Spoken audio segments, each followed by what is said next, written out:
Hello, everyone. You are welcome to today's episode of Humanitarian and Development Podcast. And I'm excited to welcome you to this conversation today.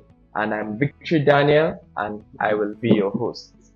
In today's episode, we will begin our discussion on navigating leadership in the humanitarian and development sector. And we will be looking at balancing technical and interpersonal skills. We will have the privilege to hear from experts in the field who have honed their skills in learning about the real world of leadership, and they will be giving us examples and discuss practical tips on preparing ourselves as individuals and also as organizations preparing people for leadership and management roles. Whether you are a seasoned professional, an aspiring leader, or simply interested in the dynamics of the humanitarian and development sector, this episode is for you. Join us as we discuss the nuances of leadership in this critical sector and discover how you can contribute to the lasting impact. I am excited to introduce our guests to you today, and you know why they are the best for this episode or for this discussion.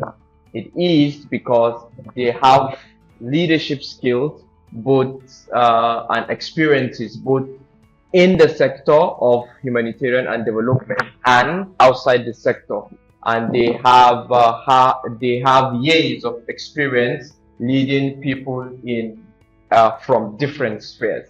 So I'm excited to welcome them for this conversation today. Let me start by introducing our first guest. Our first guest is Rachel DeSabo. Join me to welcome Rachel DeSabo to the Humanitarian and Development Conversation Series. So let me give you a brief about Rachel. Rachel is an experienced international humanitarian manager who brings clarity to chaos and cohesion to multidisciplinary teams. And she brings her heart to high pressure work. With over 13 years of experience managing people and programs in different careers, she has managed large field operations and implemented projects that holds up under stress and even led a cross-cultural team residing on 6 continents. Wow. Her aid and development leadership spans frontline work in Ukraine, Nigeria, South Sudan, where she has led teams and complex operations through conflict response, displacement crises, and early recovery efforts in volatile settings.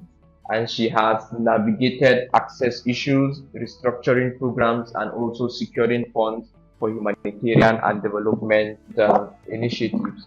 Prior to joining the humanitarian sector, she has led international teams in the private sector, especially in the field of technology.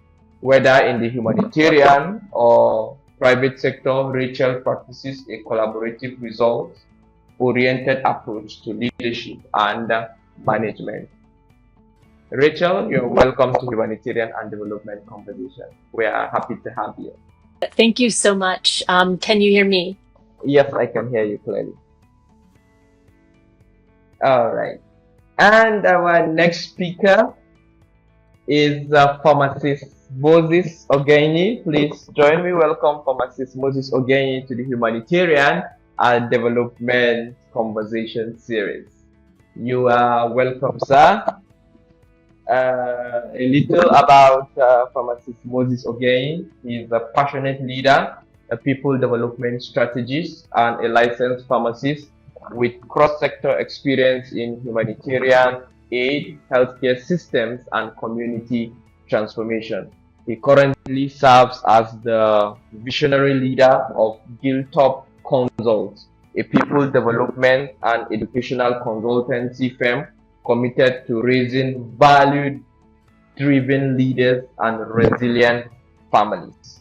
With a background in clinical pharmacy, and health systems management. Pharmacist Moses has worked with organizations like MSF, both in Nigeria and East Africa, and with various government health agencies, overseeing pharmaceutical care, team coordination, and policy implementation in high impact environments.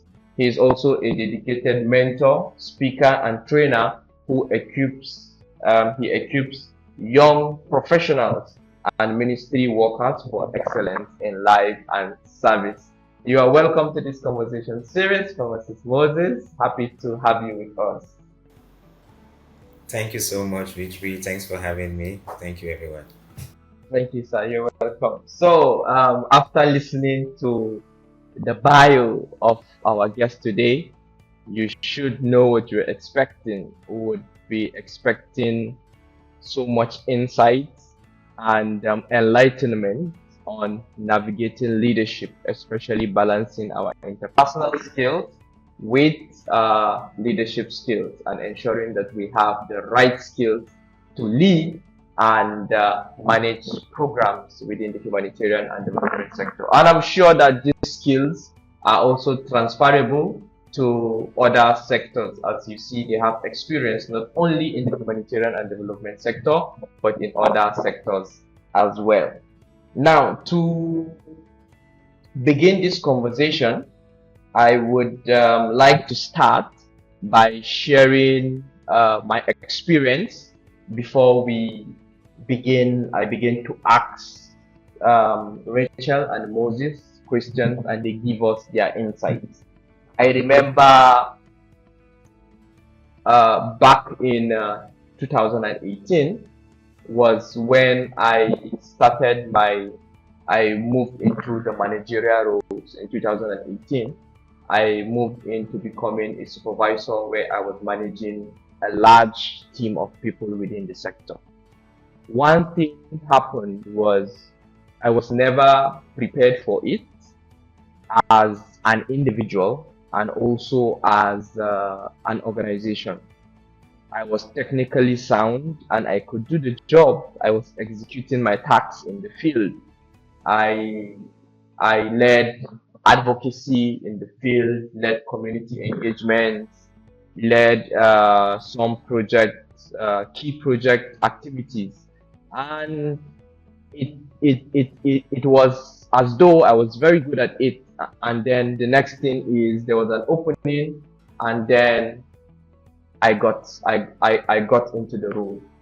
But then I began to have challenges in managing people. There were some experiences or things that happened to me that I was not ready for. I was like, what? Is this how people behave? Do I have to deal with these people's behavior, these people's character, and then a lot of day-to-day running activities that I wasn't ready for at the time. And I remember certain situations or experiences or events that happened to me. And that was when I knew that I needed guidance and mentorship to prepare me or to strengthen my skills for that.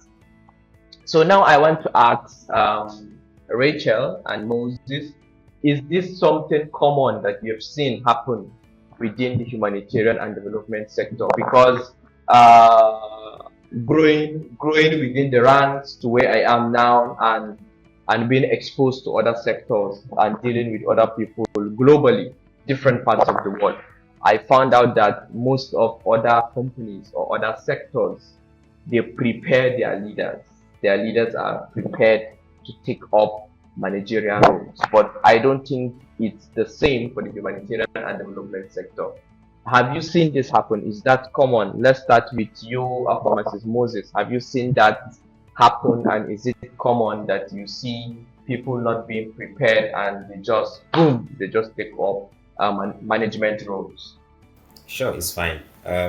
Basically, this is something that occurs time and again in the humanitarian space because it's a space that is time bound. Interventions are needed to be carried out within a specific time, and because of that, there's a lot of pressure. and this comes with the necessity to perform within that given time and space. I've seen it play out that we have regular interventions, the kind of settings where we operate, and we have emergency interventions, maybe cholera intervention, measles intervention, or mass casualty response.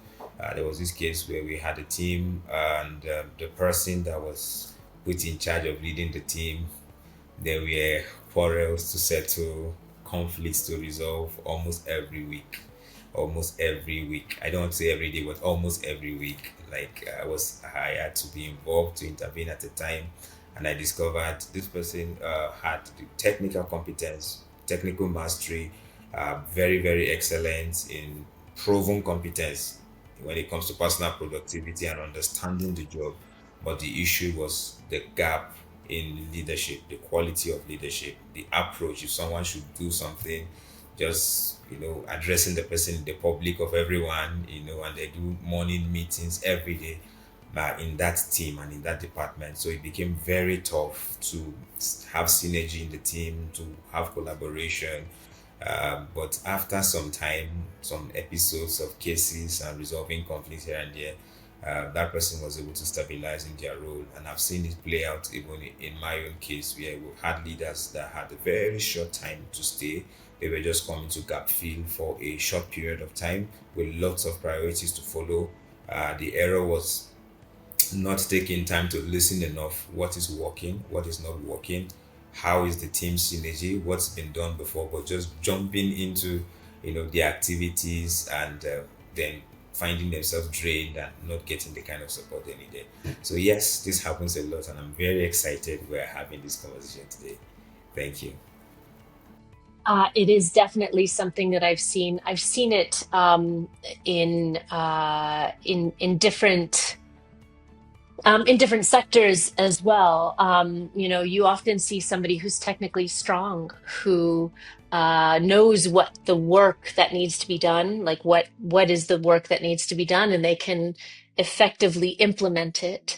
But when it comes to suddenly being thrown into a managerial position, what Moses says, and I'd love to reflect that, is that I've also seen people stepping into a management role where the high pressure nature of the work is very hard for them to combine with this new role.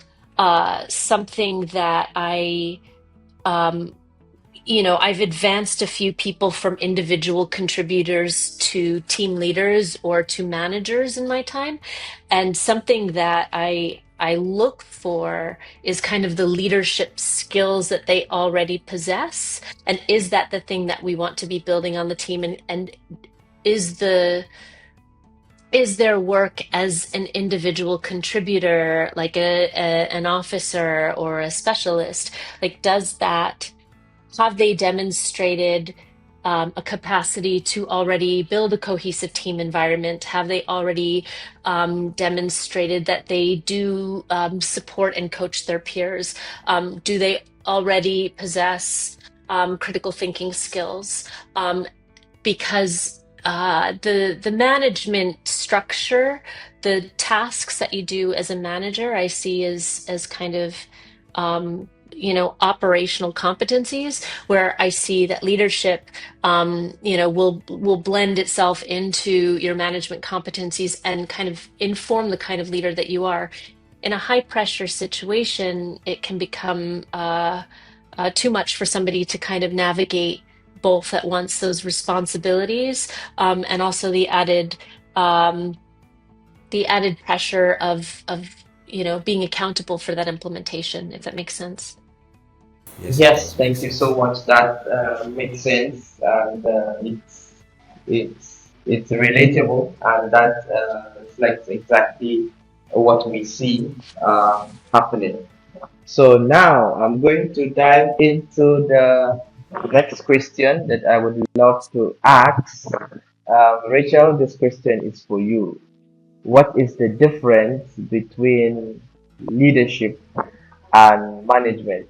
Are they the same thing, or there is a difference in that? So leadership and management are two different things, but they are inextricably linked, is how I see it.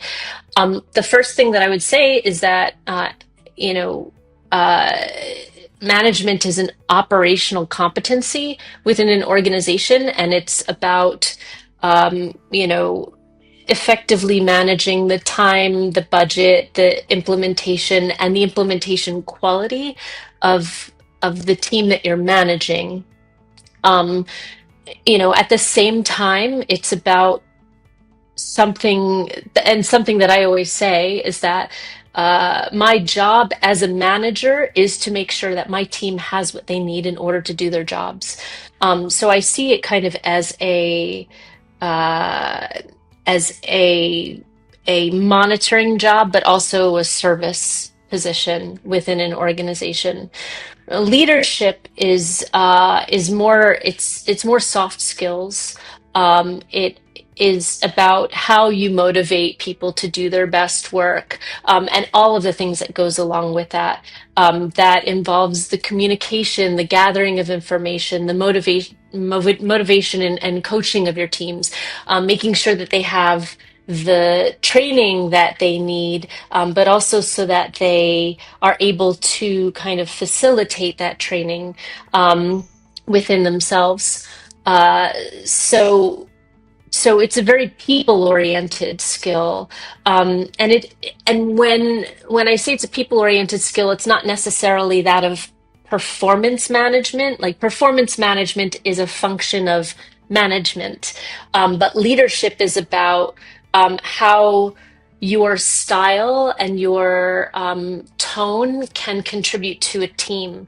So it's important for people to understand the different styles of leadership and where they fit into that. There's a lot of studies of leadership, and for example, there's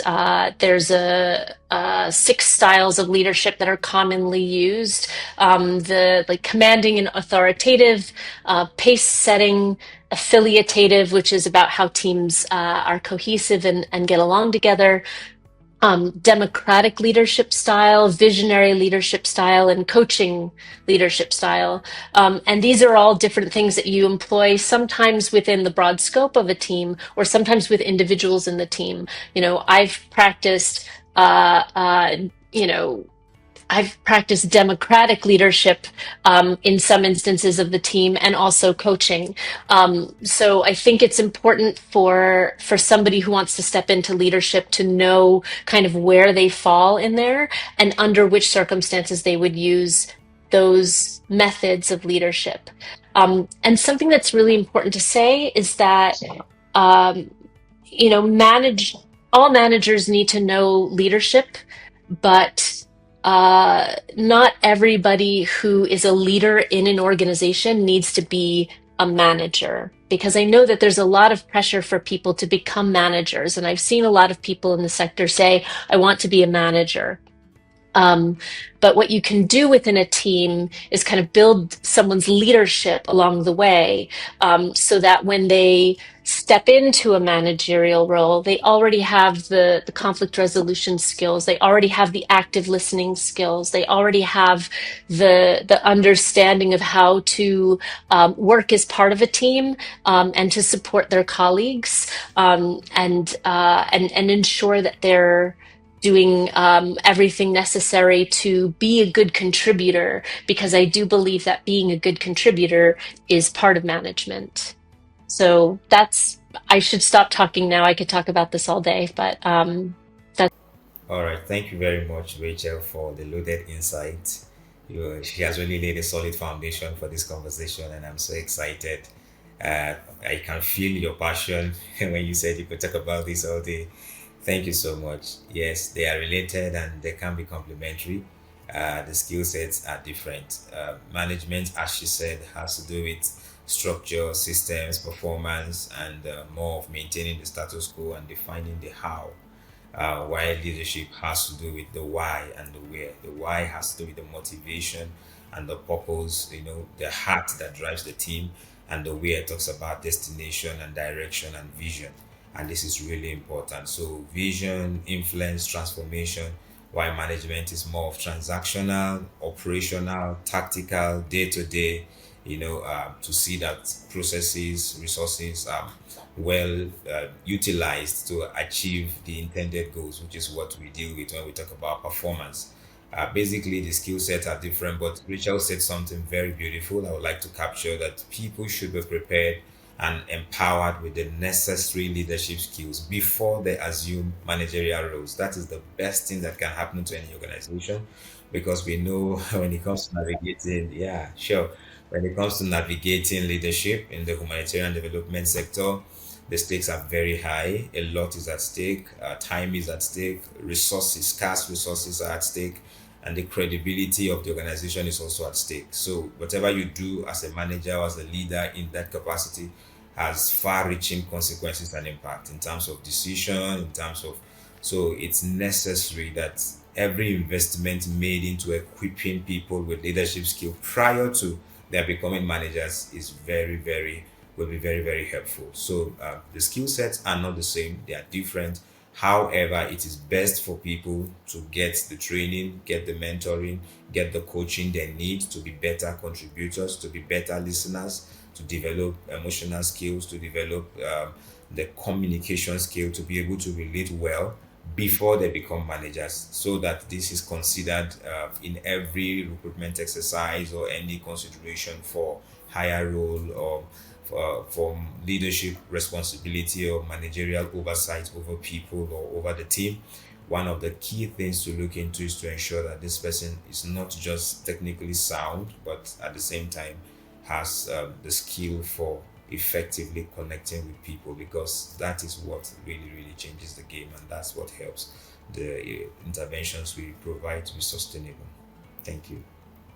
Now we understand the differences between leadership and management, and then the skill sets that we need and how they are related. And this moves us to the next part of our conversation, which I will like to ask Rachel. What is the most significant challenge you have experienced or you have observed that happens when technical experts are elevated to take up management roles without being trained or prepared for it?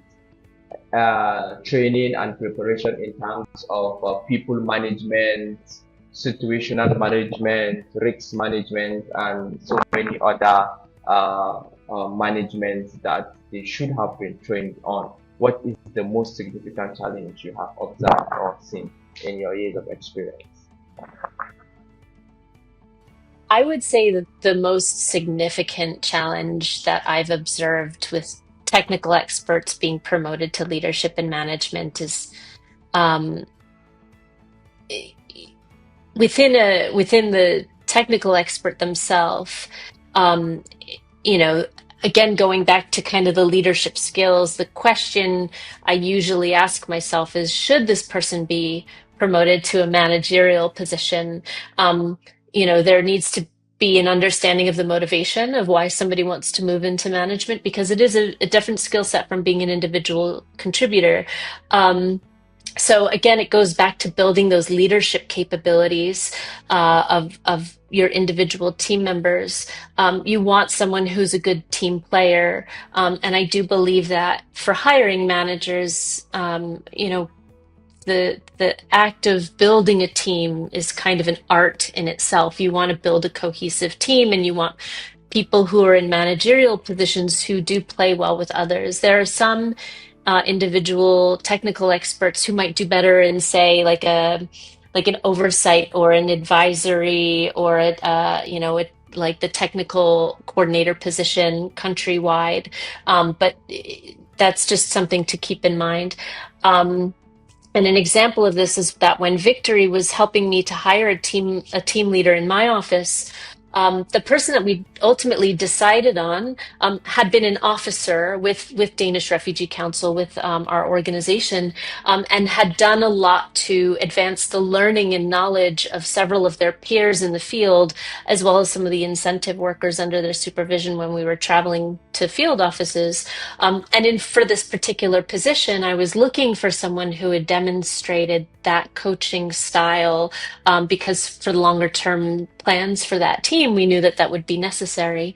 Um, so I do think kind of understanding what the team's needs are is important, and whether you can fill that role based on your own leadership style is really important. Um, Another big challenge for first time managers I've seen is that there is a mindset shift, in that you're going from implementing the task to being responsible for making sure that the task that gets done. And I do see with first time managers, and sometimes also managers who are in a situation where the team performance is struggling for whatever reason, either lack of technical skill or just not enough staffing, that they'll start jumping in to do the work, which, depending on how frequently you do that, is only so useful. It's helpful if you need to do it once, but if you find yourself doing it once a week, it isn't helpful. So pulling yourself out of that mindset of being an individual contributor is such a challenge. And it comes, I think, for these technical experts, especially if they're promoted within their own team. Like, what does the rest of the team think of me? I was one of them and now I'm in charge of them. So it kind of, there can be an internal conflict there. And I would say that is something that I sometimes see, but I also think kind of the learning models of management need to be addressed by the individual contributor, by the technical expert themselves. So somebody needs to not just go through the induction process, do the online training that says you have to do these three things as a manager, and really schedule time in their week to make sure that they're either learning those things, learning with the finance team how to manage the budgets, which, if they're moving into a managerial position, they should start to be learning anyway as an individual contributor, if that's the direction they want to go. But also, uh, carving out time to really think about, the tasks that they need to do as a manager, and seeking help from their manager if they don't understand something. Thank you so much, Rachel, for the insight on the challenges you've observed that first time managers experience when they just move into management roles and they are not prepared for it. I can relate to that because it has happened to me, and I know so many of our viewers can also relate to this as they are listening to you. Pharmacist Moses, is there any other challenge you would like to also highlight that you have observed also for people being first time managers and they are not prepared for it? And by the way, did it also happen to you, or you were prepared for the management role? All right. Thank you so much, Rachel, for the massive insights you shared on this note. Very importantly, uh, many times there's this on one there's this unintentional bias sometimes towards the technical side. There's the assumption that if somebody is technically competent, if they have proven mastery in executing their technical roles and responsibilities, they should be deserving of, or they should be rewarded. As they used to say, the reward for good work is more work. They should be considered or recommended for higher roles, which will involve yeah, we should now involve having oversight of supervising people and leading people. But it's not always the case that because someone is technically good and their individual technical performance doesn't automatically translate to efficiency in the team. because the criteria by which we the expectation is not now the individual output but the team's collective output, and the strength of that leader is tested by the weakest link, the weakest member in that team. So many times people enter unprepared, and there's a high sense, the teams I've seen is a high sense of micromanagement and the inability to delegate. There's low level of empathy and low patience with the team, because if you think, "Ah, I can do this faster and better, let me just take it back and do it myself after all," but So what? yes, so working through people, empowering people, delegating people, and allowing them the space to grow, it's one thing that is sometimes lacking, and it takes a little time for the new leader to develop the patience with the team, for them to competently perform, and then the team can be said to be doing their job, not the leader still executing the task instead of providing the needed leadership, as Rachel pointed out. So thank you so much. It's something that really happens, and I'm happy we are discussing it now. Insight you've given us and highlighting on the challenges that individuals face when they just take up management roles without preparing. And I can relate to these challenges, and also I know a lot of the viewers understand and can relate with the challenges Thomas Moses and Rachel has highlighted. Now, this leads us to the next part of the conversation. How do we prepare and mitigate these challenges? Now, let's start from the individual level. How can I, as an individual, as an aspiring manager, I want to be a senior manager, I want to take up management roles, or I am already a manager but I am having difficulties? How can I better prepare myself and mitigate these challenges? This would go to Thomas Moses to give us insight on this. Thank you for this important question. And again, I'm excited we are talking about this. Leaders are needed so critically at this time, and in this humanitarian space. The need for leadership is huge, and the best time to prepare for leadership is now, is before you assume a formal role or position.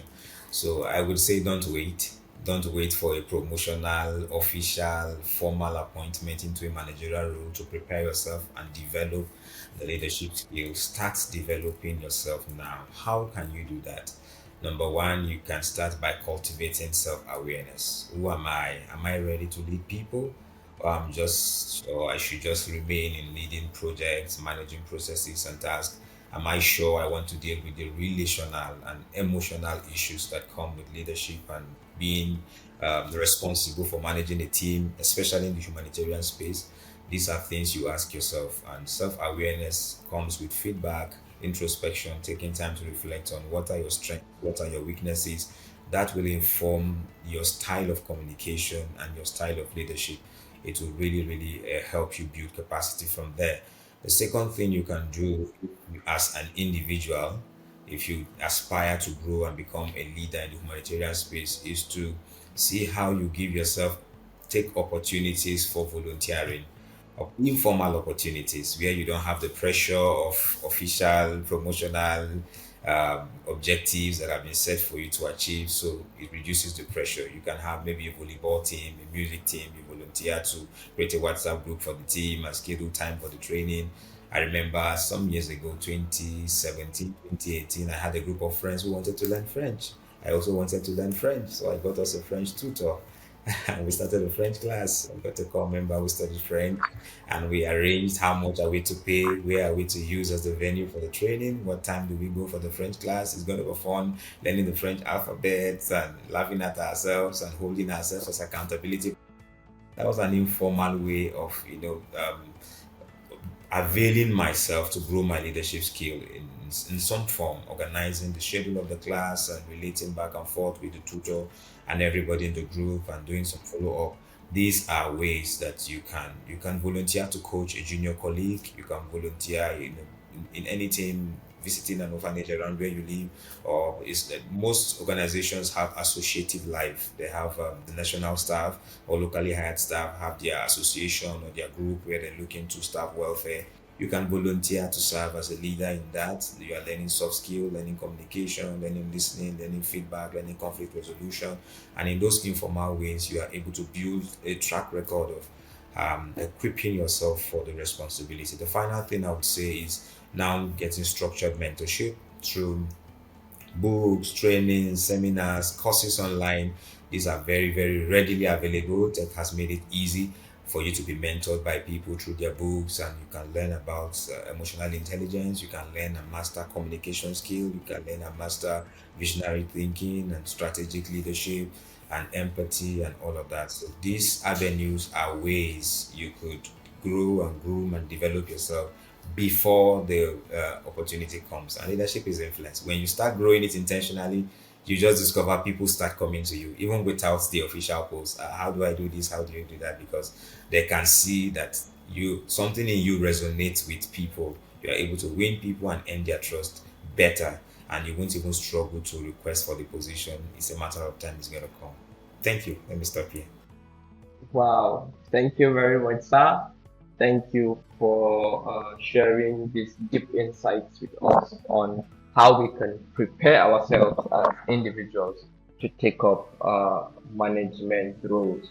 You mentioned so many things. One of the things that has stood out for me and have helped me a lot is being intentional about it and leveraging on technology, like you said, and mentorship. Very important. Building yourself with books, materials around, and then seeking for mentorship. Thank you so much, sir, for sharing with us. Now, Rachel, Pharmacist Moses has told us how we can prepare as individuals. Now, I want you to direct yours to organizations, to both the INGOs, national NGOs, to the charities, the civil society. I want you to speak specifically to them. How do you prepare your team members to take up management roles? You've identified this person has shown great technical skills and has the potential to be a good leader. What do you do? How do you prepare them to take up management roles? That's an excellent question, and thank you so much for Moses, for your insight into looking at it on the individual level. It's really important that this kind of advancement is a two-way street. It's got to be,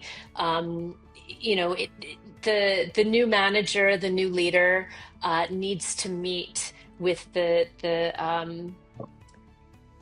manager of the organization, whether it's an INGO, an NGO, a civil society organization, um, any organization in any sector, in any sectoral capacity, preparing your staff to take up these roles is so important. Now, we see things that some organizations do, and every organization has a slightly different process, but there will normally be some sort of induction period. Um, and I think that that is only so that you can kind of get the tools and meet the people, meet the stakeholders. You need to meet the stakeholders that you'll be interacting with as a leader and a manager. But it's really the responsibility of all of these people to be working cohesively as a unit. If I see a new leader in an organization, a new manager in an organization, I will periodically reach out to them and see, how they're working, what their needs are. Is there anything that I can do to help facilitate their work? Letting them know and kind of developing a relationship with them so that they know that there is support, rather than just, reaching out when there is a need, reaching out when there is an opportunity, if that makes sense. There's all these kind of managerial structures that we've talked about in place. For example, performance and development, the managerial processes of implementation, of budget, of logistics, of all of these things. But preparing your staff in terms of meeting with them regularly to find out where their learning is and measuring their learning, understanding um, how they're learning, and how to support their resourcing is so key to their success. Um, I've done it both formally and informally. You know, you have your one-on-one meetings, you have your first 3 months, you have all the managerial capacities, but then as the manager of managers, you then go into your own leadership capacities. And this is where I, as a leader, move into kind of coaching and kind of developing them as a person so that they feel like they can self-regulate, they can understand the conflict dynamics if there are any on their team, understand the stress of their team and how to address that and how to manage their own stress, mostly through informal. I also make it a point to really support people when they've done something well. Like, this is a process that you're managing well. I saw you interact with your colleague the other day in a way that really made me feel like you understand what their needs are. That's a sign of good leadership. Kind of uh, supporting the positive, and then course correction as things come up, saying, I saw that you were struggling in this moment. What's the needs here? Making sure that you're a team member with your direct report can help that new manager really thrive. Uh, and I've seen on several instances, not just with new managers, but new for people who want to rise into management. Something that I always tell them is like, look at the job description that you want, and then look at what your skills are. And the things that are gaps, the things that you don't understand, the things that you don't know how to do, those are your goals for the year. So if you want to develop as a person and move into higher levels of leadership, look at the job description for the job you want, um, and learn the things that you already know the things that you already know how to do, but also recognize the things that you don't know how to do and make those your goals for the year. And that's how I've prepared staff for their own kind of development requirements and the things that they want to achieve in their careers. Oh, thank you very much, Rachel. And I think this is an integral part that is missing in so many organizations where the senior managers or those already in those management roles do not support the new managers, and they do not make them feel supported and guide them through the process. They just come in and they just leave you, like they just throw you in the middle of the ocean. Survive on your own as a manager, and the senior managers do not support them. I think this is very important that organizations pay attention to the senior managers supporting new managers when they come on board. Thank you very much for the insights that you have given, and it's been a wonderful session listening to you both build on this. We started from the difference between management and leadership, the skill set, how to prepare as an individual and as an organization. Now, to wrap up this conversation session for today, Pharmacist Moses, what is your quick takeaway or quick advice to individuals that are aspiring to be managers or those that are managers already but are having challenges in managing their team and managing the situations around them? What is your quick advice or takeaway for them? What should they consider, or what should they not forget from this session? Thank you so much. It has been a wonderful session. My takeaway is simply don't wait for big positions to prepare yourself. Start preparing now. start developing people skill, leadership skill now. The second thing in closing I would like to say is that interpersonal strength is not perfection, it's authenticity. It's okay to sometimes say I don't know. It's okay to say I need help. It's okay to reach out. This is very important, and Rachel pointed out that look at your role, look at your skill set. The gap, the disparity, the discrepancy between both shows you the work you need to do. And don't allow your ego to make you feel if no one reaches out to support you in your new role, you reach out and ask for the support you need. You will definitely find well meaning people who would be willing, more than willing to support you so that the pressure is not too much on you in providing the much needed humanitarian care. Thank you so much. Thank you so much, sir. Thank you. That sank deep. That sank deep. And I know that our viewers are listening and they resonate, and some people are already receiving direction, and they are now seeing it clearer on what they should do. And finally, to Rachel, now to organizations, what would be your takeaway and quick advice for organizations? What should they not forget or consider from this session on how to prepare their staff, prepare their team members to take up management roles? Uh, you know, what Moses said is so resonant for me. Um, don't wait for the role to come along. Think about what you want and how to achieve it and start today. There's so much information out there on leadership, on good communication, on conflict management and stress management and understanding your own responses to challenging situations. There's so much information on how to address those things that people should really, who want to move into leadership roles, should start on that today. And I also think from an organizational perspective and from somebody who manages managers, it's something that honing your own understanding of how someone grows into management and leadership. Management and leadership are skills. They're always evolving.